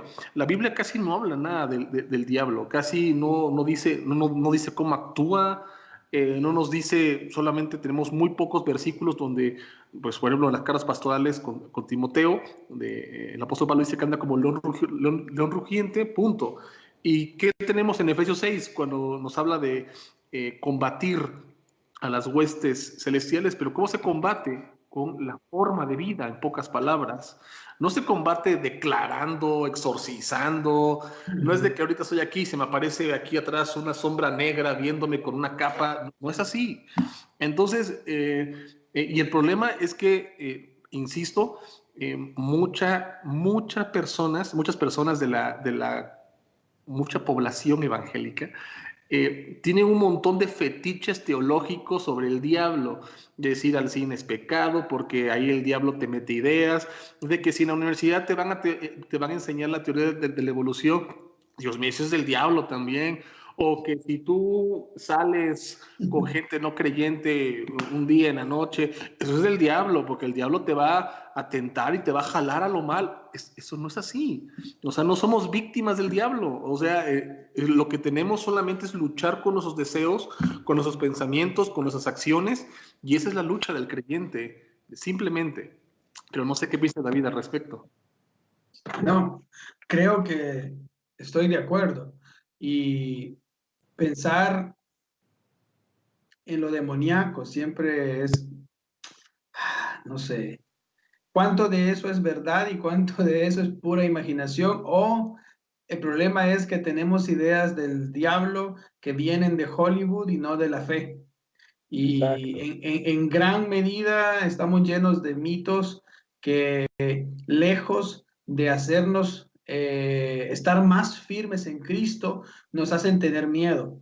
Y yo pienso que cuando una persona vive con miedo, que se va a encontrar un espanto o cualquier cosa, se distrae. Y al distraerse, empieza a temer más a cosas que pueden ser solo objeto de su imaginación y menos a depender de Cristo. Por eso, hace un tiempo alguien dice, David, y a tus hijos les vas a poner la cosita roja en el bracito para que ellos estén bien. Por favor. Pero imagínense, amigos, no me dijeron, lleven a esos niños a creer en Cristo, preséntenles la fe, hablen de la ética cristiana, léanle la Biblia a los niños. No, era la cosita roja en la mano, porque eso puede, en el bracito, porque eso puede ser de protección. Los amuletos hay de muchos, incluso la Biblia para muchos es un amuleto. Y tener un texto que le damos un poder por encima del poder de Dios, eso es peligroso para mí también. Pensar que, por ejemplo, la Biblia, más allá de un libro que sí nos inspira y nos hace encontrarnos con Cristo, no es otra cosa. Y siempre digo la Biblia, no me gusta decir la Santa Biblia, por ejemplo, porque no hay un solo pasaje en la Biblia que me permita creer tal cosa. Entonces, pienso que muchas, como dice Luis, muchas de las cosas viven en nuestra imaginación y hemos sido conquistados por un mundo fantasioso que más y más nos aleja de Cristo y nos aleja del amor al prójimo, nos aleja de entender la necesidad del otro y nos aleja de ver a Cristo en el otro. Por eso es el gran temor, y creo, así como en estas cartas que hemos leído hoy, que esos personajes ficticios no se alejan mucho de la realidad. ¿Será que es más conveniente ser cristianos que solo están, que le tienen miedo a un millón de cosas, que creen que por hacer ciertos ritos van a ser mejores, que en su lugar ser cristianos comprometidos con la palabra, con Cristo, con el otro hermano, con los amigos, con los vecinos y con la comunidad? Entonces eso es lo que yo pienso. Yo iba a... Perdón. Adelante. Me gustó algo que comentó David y también Luis en cuanto a la imaginación del hombre. Algo curioso que hace poquito platicaba es cómo algunas novelas, desde el punto de vista literario, cómo algunas novelas tienen tanta influencia que actualmente algunas novelas se predican como doctrina dentro de algunas iglesias. Digo, en algo que yo me he percatado últimamente hay una novela cristiana que se llama Dejados Atrás, y que habla sobre el rapto y un buen de cosas. Y yo he escuchado iglesias donde lo predican como si fuera una doctrina de Tim LaHaye. Entonces la gente a veces no diferencia ese aspecto, la imaginación, que es una novela, y lo predica como doctrina. Y no sé, algo interesante ahorita que lo menciona también Luis, en cuanto a la imagen que se tiene sobre Satanás. Sería interesante ir viendo el progreso de la imagen de Satanás a lo largo de la historia, porque la imagen que se tenía de Satanás en el tiempo del Antiguo Testamento, en el tiempo judío, después a lo mejor en la época de Cristo y ya posteriormente, pues vemos que ha ido progresando, ¿no? Ha ido cambiando también dependiendo de la cultura o de algunas ideologías de los países alrededor o ideologías alrededor, pero muchas cosas creo yo que se tienen actualmente en mente de Satanás vienen, por ejemplo, de la Divina Comedia, ¿no? De Dante Alighieri en 1300. No sé, esa imagen que se tiene, como decía Luis, de alguien que está con su trinche o con la cola esperando a ver que te equivoques para reírse de ti y ese tipo de cosas, no sé, ya a lo mejor ya hacia el siglo XX hay un buen de películas que pueden llenarnos la mente de algo así, no sé, El Exorcista o cuánta cosa ya hay, pero tal vez podríamos ver esa parte de cómo, como decía David, esa imaginación, a lo mejor ahorita ya más enfocados a lo mejor en las películas, en Hollywood, se ha metido en las iglesias como doctrina y no directamente desde una perspectiva teológica que nos deje ver el texto bíblico. Luis, creo que querías comentar algo. Y creo que agregando exegéticamente la palabra griega daimonion, que se traduce como demonio, se translitera como demonio, por ejemplo, en la bibliografía de Platón, en la Apología de Sócrates, cuando Sócrates va a empezar a hablar, él se encomienda a Dios y a su daimonion, pero daimonion se traduce como conciencia.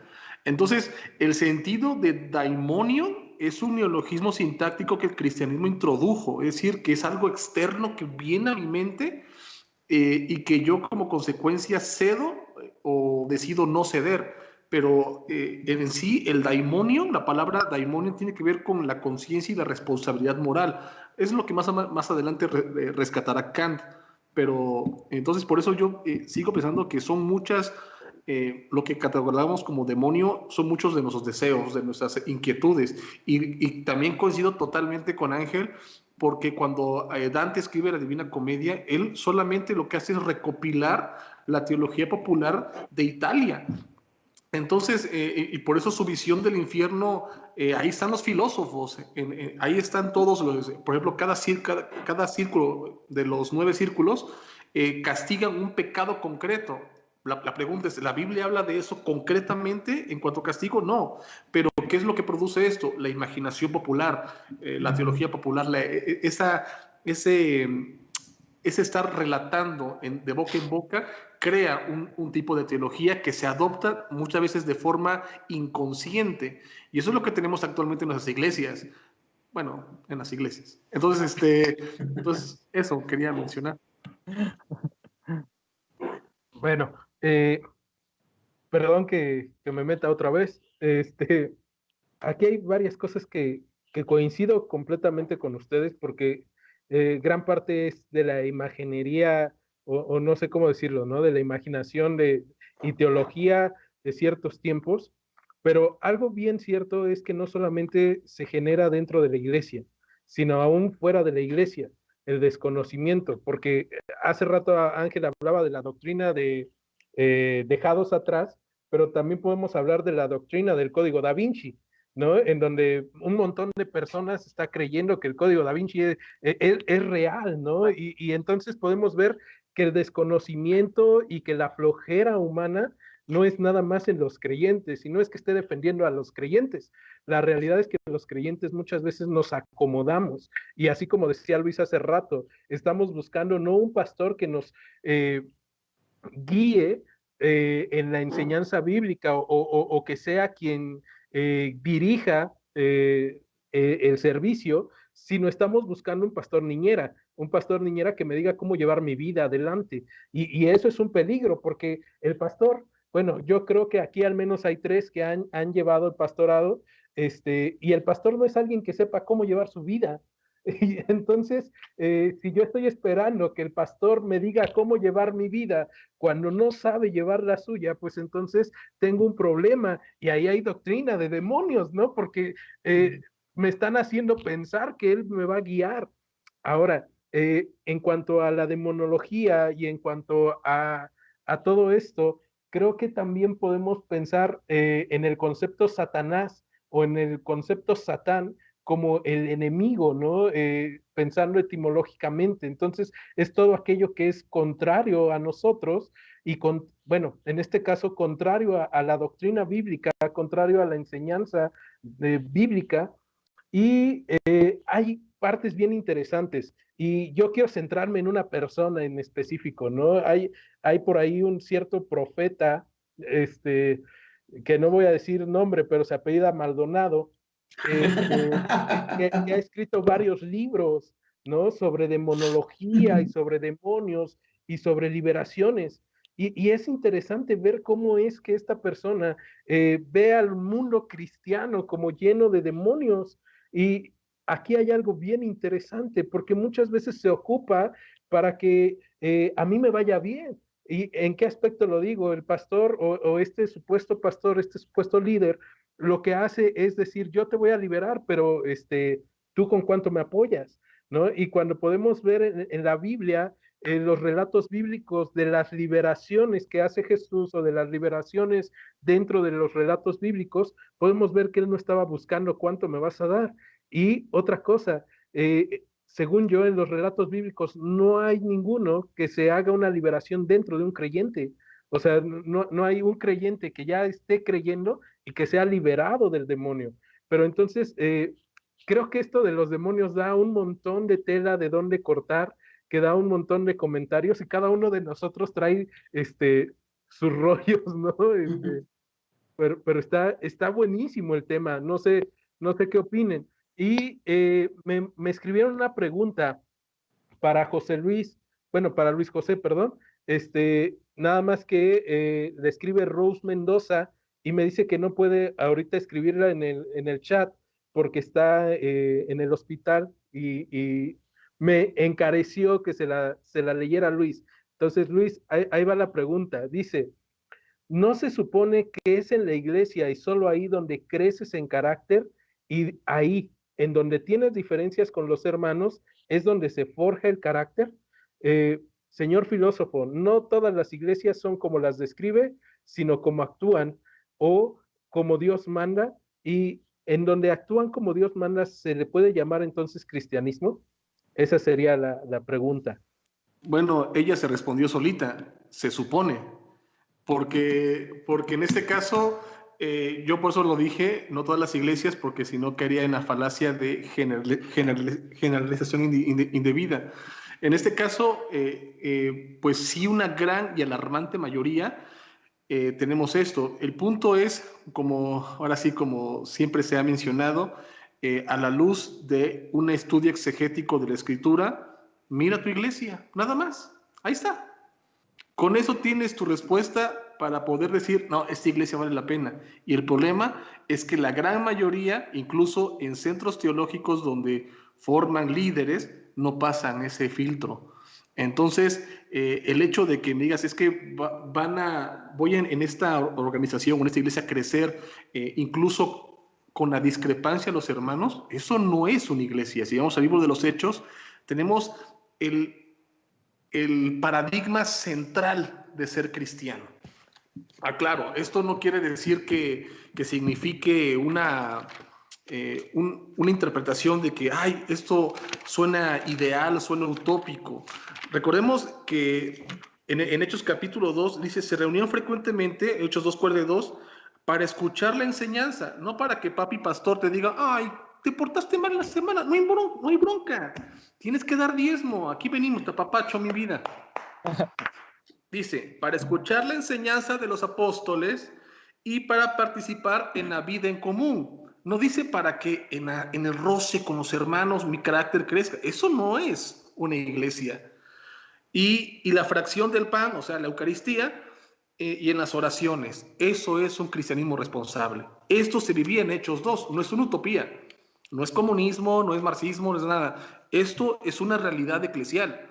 Entonces, si una iglesia no cumple esto y están más preocupadas por las flores del púlpito, ahí hay un problema. Esa iglesia no es cristiana. No está empujada por el Espíritu Santo. Y dice el 44, ¿cuál es la consecuencia de unirse para escuchar la enseñanza apostólica como consecuencia de la reunión? La consecuencia de escuchar la palabra apostólica es en el 44.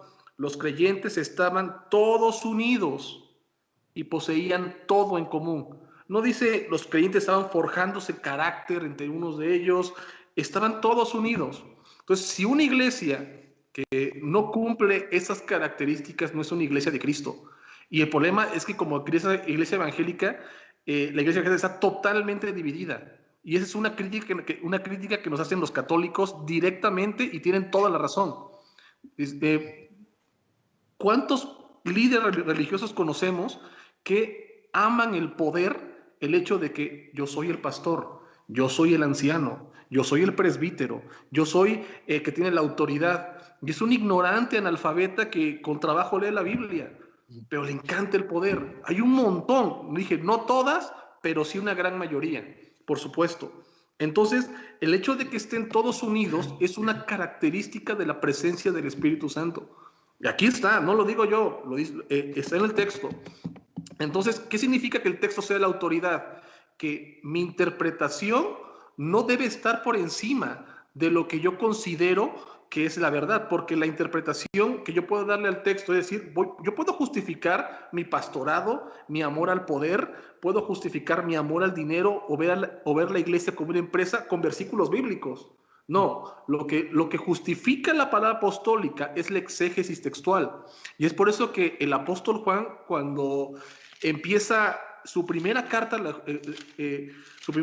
de Juan, es clarísimo porque se puede inferir que había otros maestros. Y solamente cierro con esto porque casi no soy bíblico, pero en este caso, miren, te respondo con el texto, ¿no? Entonces, en la primera carta de Juan, Pablo es concreto, dice, lo que hemos visto, ojo, lo que hemos escuchado y lo que nuestras manos tocaron acerca del logos de vida, eso les anunciamos. O sea, ¿en qué se basa su autoridad apostólica? En su experiencia terrenal con el Señor.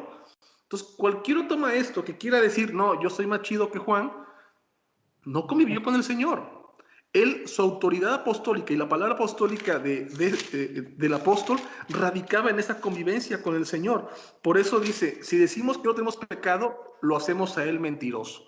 Es decir, la palabra apostólica es lo fidedigno, lo único que tenemos para poder asirnos como un yunque que nunca va a claudicar. Por eso, lo repito, toda iglesia que sea fiel a su denominación, a su tradición evangélica, a su pastor, a su apóstol, a su manual de discipulado, un manualito que según da ahí las 4 herramientas básicas para tener paz y victoria en la semana, es una iglesia estúpida, que no es cristiana. Y por eso toda iglesia que está fundamentada en la palabra apostólica y en exégesis, es la iglesia que posee y está guiada por el Espíritu Santo. Entonces, si el apóstol Juan radicó su enseñanza y su autoridad apostólica en lo que él experimentó con el Señor, creo que los líderes religiosos, en este caso los pastores o los que están enseñando, su autoridad, si es que se puede decir que tenemos, porque nadie está por encima de nadie, tiene que radicar en enseñar lo que el texto dice, no lo que yo quiero justificar de mi denominación. Entonces, eso es fundamental. Entonces, cierro con este capítulo 1 nada más. Dice, la vida se manifestó, la vimos y damos testimonio y anunciamos la vida eterna que estaba junto al Padre y se nos manifestó. Juan tenía la autoridad de decir, la vida que estaba junto a Dios Padre se me manifestó, la vi, la toqué, la palpé, conviví con él y ahí está mi autoridad. Y por eso lo que yo anuncio es verdad. Entonces, ¿dónde radica la autoridad del creyente? En anunciar esto, nada más. Ahí está. No una denominación. Por eso el cristianismo responsable es un cristianismo que, como en Hechos capítulo 2, nos reunimos a escuchar esa palabra apostólica, estando todos unidos, dejando a un lado nuestros problemas, mi rencor contra el hermano, que si el hermano llegó y yo sé que pues en la semana lo vi, muchos todavía se escandalizan con eso, con una cerveza, a mí no me interesa. Todos tenemos una vida cristiana que ponemos ante el Señor constantemente y diariamente. Entonces me reúno no a juzgar como lo vimos en las cartas, me reúno a escuchar la palabra apostólica. Ella es la que me confronta, ella es la que me nutre, ella es la que me dice qué está bien o qué está mal, no el pastor, no los creyentes, la palabra apostólica, que es diferente. Por eso Pablo dice, bueno, si ese hermano peca, repréndenle ante la iglesia, pero no es todo, sino es al líder. Ahí está el texto. Entonces, no sé, espero que le haya respondido. Ya. Así es, ese es el Luis José que conozco desde hace 17 años en el seminario, donde nos hemos enfrentado a tantas críticas y tantos cuestionamientos que se nos han hecho a lo largo de este tiempo y que vemos en la escritura nuestro punto de partida, ¿no? El fundamento de nuestra fe. Y en ese sentido quiero nada más retomar aquí una cuestión. Alguien ponía, no dejándose de congregar como algunos tienen por costumbre, no sé en qué sentido lo comenta, pero hay que interpretar adecuadamente el texto, ¿no? Y ese no dejar de congregarnos no significa que si en la iglesia a la que vamos se está diciendo cualquier cosa, entonces por seguir literalmente ese texto voy a estar allí. No, señor. No. David, adelante. Solo muy pocas palabras. Cuando ese texto se escribió, no existían los templos. Entonces, el no dejar de congregarnos tiene que ver con algo más de ser humano a ser humano y no necesariamente con ir a sentarse a hacer nada a un templo, que es la triste experiencia que muchos vivimos. De ir, fui y la verdad, la parte que yo más disfruto de la iglesia es cuando dicen, hermanos, pueden saludarse, se acabó el servicio. Ay, pero qué bonito, voy a hablar con el hermano, con la hermana, con el anciano, con el abuelito, y esa parte la disfruto. Creo que por eso continúo yendo, pero en general, estar sentado sin hacer nada, aburrido o emocionado, bailando también puede ser, pero al final solo centrado en mí. No creo que sea eso a lo que se refiere el no dejar de congregarse. Pues ahí está, queridos amigos, un tema muy, muy bueno, bastante de qué platicar aquí. Gracias por sus comentarios. Para ir cerrando, vamos a ponernos un poquito creativos. Entonces, cada uno de nosotros vamos a seguir el texto de C.S. Lewis. Y así como él escribió su carta, ustedes van a comentar una recomendación poniéndose en el lugar de Scrutopo. ¿Qué le dirían al demonio tentador de nuestros amigos que nos están escuchando ahorita? Vamos a ponernos creativos. Ahora vamos a cerrar un poco negativo el tiempo acá. Si nosotros fuéramos Scrutopo, ¿qué recomendación le daríamos al demonio tentador de nuestros amigos que nos están escuchando allá en casa? Vamos a ser breves. ¿Qué sé yo? Okay, comienzo yo. Querido uruguayo, no te metas con aquellos que están escuchando a los de crecer, conocer y confesar. Déjalos, porque solo están escuchando y al final solo van a repetir lo que estos locos están diciendo, sin creer nada, solo repetir o enojarse. Si ellos se enojan, al final todos ganamos.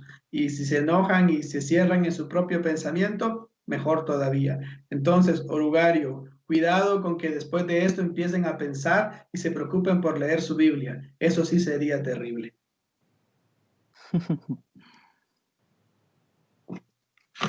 Ángel. Bueno, yo anoté aquí 3 palabras. Primera, no dejes que ese ser humano sea sabio y tome buenas decisiones con prudencia. Deja que todo lo tome a la ligera, que no se preocupe por sus estudios, por tener un buen trabajo o incluso su salud física. No dejes que madure mental, emocional o espiritualmente, que sea como un niño siempre. De esa manera nunca tendrás que lidiar con nada. Él solito se reprimirá y nunca será capaz de hacer nada de provecho o digno de admiración en la vida. No dejes que disfrute su vida, que cada situación mala que le ocurra, ya sea una enfermedad, un fracaso, una relación fallida, un despido de trabajo o incluso una salida de la iglesia, lo marque tanto de por vida que no tenga ganas de salir adelante. Y ahí ya nada más agregaría, yo me llamo José Ángel, yo firmaría como con cariño, Pepe Diablo. Pepe Diablo. Está bueno, muy bien. Ok, vamos. ¿Quién? Alfonso. Voy. Bueno, lo mío es breve. Querido orugario, siempre haz que el paciente defienda su posición, que no lea la Biblia, que no ore. Guíalo a vivir una vida declarando en lugar de vivir una vida leyendo, una vida escuchando música en lugar de buscando aprender la sana doctrina.